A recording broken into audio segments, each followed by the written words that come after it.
अंडिस्को अंतर्राष्ट्रीय विशाल दंगल प्रतियोगिता में दानिश आजाद अंसारी ने किया शिरकत। बलिया में आयोजित अंतर्राष्ट्रीय विशाल दंगल प्रतियोगिता में मुख्य अतिथि के रूप में उत्तर प्रदेश सरकार के मंत्री दानिश आजाद अंसारी ने शिरकत की। इस प्रतियोगिता में देश विदेश के पहलवानों ने भाग लिया और अपनी कुश्ती का प्रदर्शन किया। अंडिस्को इस प्रतियोगिता का उद्देश्य कुश्ती के खेल को बढ़ावा देना और युवाओं को इस खेल में आगे बढ़ने के लिए प्रेरित करना था। प्रतियोगिता में विभिन्न वर्गों में मुकाबले अंडिस्को दानिश आजाद अंसारी का संबोधन। अंडिस्को दानिश आजाद अंसारी ने प्रतियोगिता में उपस्थित पहलवानों और दर्शकों को संबोधित किया। उन्होंने कुश्ती के खेल के महत्व पर बल दिया और युवाओं को इस खेल में आगे बढ़ने के लिए प्रेरित किया। उन्होंने प्रतियोगिता के आयोजकों को भी बधाई दी और उनके प्रयासों की सराहना की। मैं रजाक गांव की स्मृति पर ये दंगल का आयोजन रखा हूँ और मंत्री जी के नेतृत्व में ये दंगल हो रहा है और सारे हमारे गांव से, सारे हमारे टाड़ से, जो टाड़ का आता है हमारे पूरा जवार, सारे टाड़ का ये इसमें योगदान है कि सब लोग मिलजुल कर ये दंगल करा रहे हैं और दंगल का आनंद ले रहे हैं सारे लोग। संदेश क्या होता है? दंगल का कराने का संदेश यही है कि हम लोग लड़े भिड़े हैं और लड़ते भिड़ते रहते हैं। ये कार्यक्रम हमेशा कराते रहते हैं। आप अंतर्राष्ट्रीय दंगल प्रतियोगिता करा रहे हैं बलिया में, इसको लेकर क्या कहेंगे? किस तरह की व्यवस्था है आपके द्वारा? ये दंगल हम कराएं इस कारण कि मंत्री जी और हम एक जगह दंगल देखने गए थे। मंत्री जी को दंगल पसंद नहीं पड़ा। मंत्री जी से वादा किए कि मंत्री जी हम दंगल अपने यहाँ कराएंगे और आपको दिखाएंगे कि कैसा दंगल होता है। कहाँ से खिलाड़ी आ रहे हैं? खिलाड़ी ईरान से हैं, पाकिस्तान के बॉर्डर से हैं, कुवैत से हैं, खिलाड़ी महाराष्ट्र से हैं, नेपाल से हैं, हरियाणा से हैं, पंजाब से हैं, लुड़की से हैं, कर्नाटक से हैं। सारे कोने कोने से खिलाड़ी हमारे यहाँ हैं। फाइनल मैच कब है? फाइनल मैच कल होगा। फाइनल मैच कल होगा और मंत्री जी के नेतृत्व में कल फाइनल होगा। परिणाम आया है। मैं दिल्ली की सम्मानित जनता को बहुत आभार व्यक्त करता हूं कि उन्होंने ये साफ और स्पष्ट संदेश दे दिया दिल्ली की जनता ने कि अब विकासवादी सोच के साथ राजनीति ही चलेगी।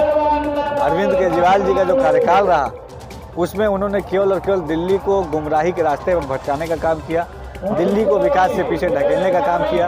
अरविंद केजरीवाल जी के जो मंत्री हैं वो केवल और केवल भ्रष्टाचार में लिप्त रहे। एक एक करके तमाम भ्रष्टाचार का खुलासा जो दिल्ली का अरविंद केजरीवाल जी के मंत्रिमंडल का हुआ, ये बहुत ही चौंकाने वाला भी था और बहुत अफसोसजनक भी था।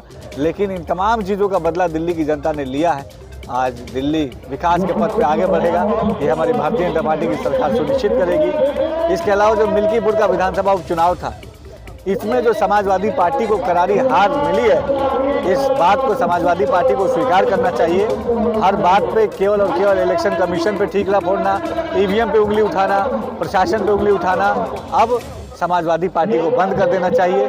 जनता ने मिल्कीपुर विधानसभा उपचुनाव में भारतीय जनता पार्टी को गले लगाकर ये साफ और स्पष्ट संदेश दिया है कि जनता को योगी सरकार के गुड गवर्नेंस पर भरोसा है। मिल्कीपुर की जनता का मैं बहुत आभार व्यक्त करता हूं और मिल्कीपुर के विकास को हम सुनिश्चित करेंगे, ऐसा पूरी ईमानदारी से आपको विश्वास दिलाता हूं। जिस तरह से दावा कर रहे थे वो जीत का, जिस तरह से उन्होंने अपना प्रोपेगेंडा बताया था। देखिए, समाजवादी पार्टी केवल और केवल जनता को गुमराह करके अपनी राजनीतिक रोटियां सेकने का काम करती है। अगर उनको हार मिली है, जनता ने अगर हमें मैंडेट दिया है, जनता ने भारतीय जनता पार्टी पर विश्वास जताया है, तो इस बात को समाजवादी पार्टी को स्वीकार कर लेना चाहिए। लेकिन खिसियानी बिल्ली खंबा नोचे एक कहावत है जो आज समाजवादी पार्टी के ऊपर चरितार्थ हो रही है। दिल्ली में किस बात का जादू चला? गुड गवर्नेंस का, विकास का, तरक्की का, मोदी जी के गारंटी का।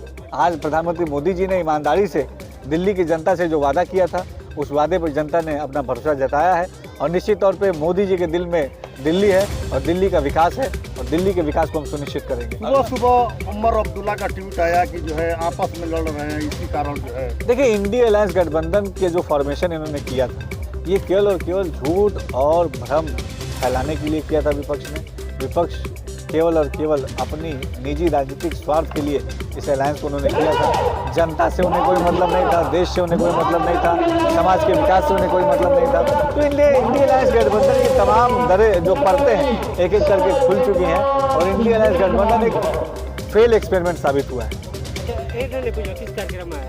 आज हम अपने बलिया जनपद में एक बहुत बड़े जो कुश्ती दंगल का आयोजन हो रहा है वहाँ आए हैं और यहाँ उत्तर प्रदेश से नहीं, देश से नहीं, विदेशों से भी यहाँ पहलवान आए हैं। ये खेलेगा इंडिया, बढ़ेगा इंडिया, स्वस्थ इंडिया को आगे बढ़ाने का जो आयोजन है। हमारे साथ हमारे प्रधान जी भी हैं जो इसके आयोजक करता है। तमाम यहाँ पे वो लोग भी मौजूद हैं। और बलिया खेलेगा, स्वस्थ रहेगा तो उत्तर प्रदेश स्वस्थ रहेगा, देश स्वस्थ रहेगा। इसी दिशा में हम आगे बढ़ रहे हैं। जिस तरह प्रधान जी के द्वारा ये कार्यक्रम आयोजन किया गया, क्या कहेंगे प्रधान जी? बहुत अच्छा आयोजन है। ऐसा आयोजन बहुत सार्थक है। सरकार की नीतियों को सपोर्ट करता हुआ ये आयोजन है। और यंग इंडिया, खेलो इंडिया, स्वस्थ इंडिया, ये जो मोदी जी और योगी जी की सोच है, उस सोच को ऐसे आयोजन और बल देंगे।